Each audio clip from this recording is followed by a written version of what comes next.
Things have gotten a little bit quiet recently when it comes to Fallout 76 news. The roadmap is still yet to release, and what the big next update will be is a mystery. One thing we do know is some quality of life updates and changes are set to release alongside patch 43, the next confirmed update for Fallout 76. And looking through those changes got me thinking, what are 5 other changes that could improve Fallout 76 that on the surface seem like they'd be easy to implement? In an ideal world, this list would include things like a map expansion or a story-based DLC, similar to Wastelanders or the BOS updates, but with resources seemingly limited, these seem unlikely currently. Hopefully the yet-to-release roadmap will have some surprises on it though. But for now, let's go through some smaller changes that I still think could make a world of difference. Starting with an overhaul of the camp build menu. One thing I'd love to see added is a favourites tab. Currently storing particular items could fill this function, but it'd be much easier to access commonly used items at any camp slot with a separate tab for this. Similar to how the blueprints are set up currently. One thing you notice while scrolling through some of these tabs is how packed out they are. Using the resources and crafting lists as a benchmark, these are exponentially easier to navigate while looking for a particular item. Floor decor and wall decor are a different story, and it definitely seems to me that many of these items could be split into their own tabs to make looking for items a whole lot easier. Failing that, some kind of search bar perhaps. Finally though, for the camp build menu itself, the new feature free camp build mode. It can take some getting used to, but is an extremely useful way to navigate your camp with seemingly less restrictions than the other camera mode. And what would be amazing is added functionality to actually turn off the HUD while in free camp build mode, allowing us to film our camps more easily too. Up next we have the pet update. Except not that one. Radio silence on the briefly announced pet update probably means that this may never come to the game, but something we currently do have of course is the animal taming system.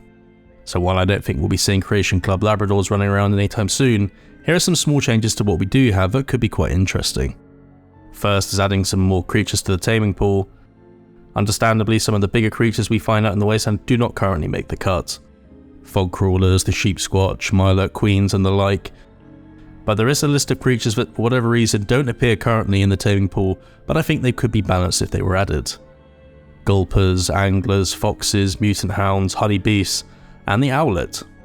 Taming is tied to using the animal friend perk, which you will need equipped, but all of these creatures mentioned can be pacified using either animal friend or wasteland whisperer out in the wasteland. Insect enemies also can be pacified like rad scorpions, stingwings and cave crickets, but currently anything classed as an insect doesn't appear in the taming pool. But feasibly perhaps they could be added too.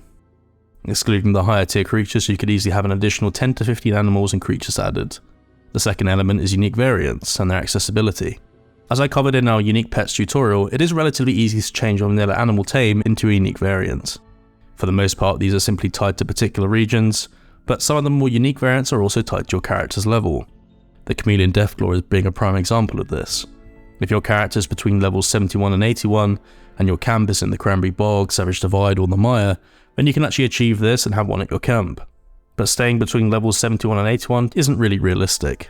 If there was a way to make these variants more accessible, or even add definitive biomes, it would improve on the framework of animal taming, which has barely been touched since the game released. Final word on animal taming though, perhaps more importantly for many, fix the taming bug that is definitely still a thing for some players. Moving on, we're talking next about limited time events and the rewards. For most players by this point, limited time events or public events aren't anything new. For long term players, each time Spooky Scorched or Treasure Hunters arrive, it's business as usual, apparently extending to the same rewards list for almost 4 years. I get it, new players starting up have been great to see, and of course for some of the player base these will be a first go at getting some of these plans or rewards they don't have, but what about the rest of us, who have been playing for years and are repeatedly seeing the exact same list of rewards each time these events come around again? How hard is it really to add a few to the drop pool? Daily Ops finally got a small update with some new rewards plans, and that was definitely well received and seems like a very small, easy win. I don't think there would even need to be new textures or items throughout, just plunder the pre-existing world objects. More stash boxes, crates, bunk beds, planters to name a select few. And this might take a bit more work, but why not also look at the classic weapons and armor sets from previous games, some of which actually features Creation Club mods for Fallout 4. The service rifle, anti-material rifle, Tesla cannon and classic 10mm pistol have all appeared in that format so far. The majority of these could also probably suffice as weapon skins, but irrespective of that, if the goal is to get people playing repeatable content, it would probably help to have something worth playing for. Next up to return is Mothman Equinox, and it'll be interesting to see if there's anything new this time around. In a similar vein, up at number 4 is the economy of stamps, arguably the easiest fix of all. The first element is an either or: increase stamps gained from the expeditions or lower the cost of buying new rewards plans, assuming the cap of 1 guaranteed rewards plan is kept per week. To date, whenever I jump back into the pit, I'm actually still getting plans for the Union Power Armor mods, and this is definitely the second element, having 23 of the 39 rewards being Union Power Armor related in the drop pool really clogged that up. Perhaps limiting the mods to the vendor might dilute the drop pool sufficiently, but yeah, personally I'd like to see mods plans like this feature only at the vendor, for a reasonable price. As a continuation of the third suggestion, the pit is currently missing some of the classic weapons and clothing that featured in Fallout 3.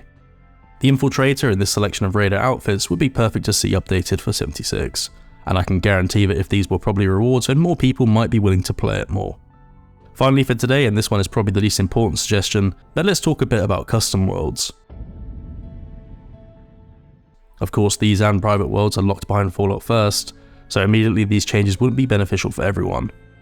They seem like they're here to stay, and custom worlds are great for content creation, and have been a great toolkit for us creating content on the channel. Bigger budgets, control over weather settings, and manageable restrictions and features make them a useful addition, and so far since they've been introduced, there have been very minimal changes. The addition of the Mothman Equinox weather setting being the only one I can actually think of. But what could be improved or added to really take custom and private worlds up a notch? Well, I think firstly, the player limit.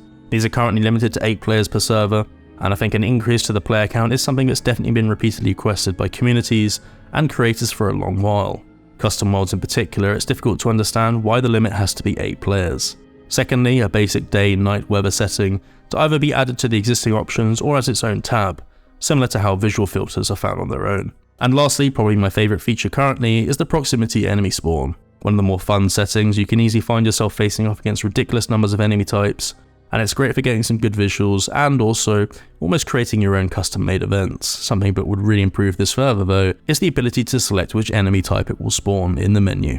In its current iteration, this will normally clone whatever is actually close by, so this could be anything from ghouls, liberators and scorched, which have been common ones that I've seen, but also some bigger enemy types like fog crawlers. It also currently doesn't appear to affect every enemy type, so it'd be great to see cultists, blood eagles and even some bigger monsters possibly added to the spawn pool. Anyway, that wraps up the selection of 5 changes. Are these the only 5 changes 76 needs? Absolutely not. You could probably turn this into a weekly series to be honest, but for now definitely leave your thoughts in the comments. Very interested to hear what players would like changed or added, particularly smaller changes, because I think we're all in agreement that a story update or sizable expansion is desperately needed in the long term.